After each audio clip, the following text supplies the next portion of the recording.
Hello', মই লীনা পুনৰ এটা নতুন ভিডিঅ' লৈ আপোনালোকৰ মাজলৈ আহিছোঁ। আজি আচলতে লৈ আহিছোঁ এটা কবিতা। মই কবিতা বুলি ক'বলৈ বেয়াই পাওঁ, কাৰণ কবিতা বহুত ধুনীয়াকৈ লিখা হয়, চন্দ্ৰ লয় তেনেকৈ মিলাই মেলি লিখা হয়। মই ইমান মিলাই নাথাকোঁ, মনত ভাৱ আহিলে লিখি দিলোঁ আৰু তেনেকেই। তথাপিও আজি নাম দিছোঁ, শিৰোনামটি হৈছে আৱৰ।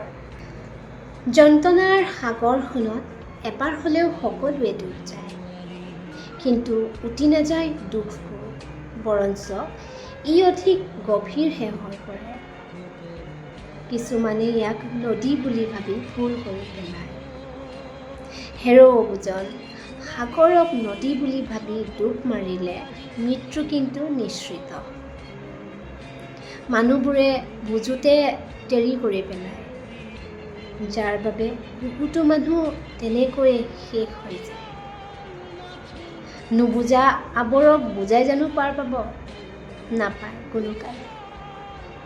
তাতকৈ আপুনি আপোনাৰ নতুন বাট বুলক, ন আশাৰে। Thank U.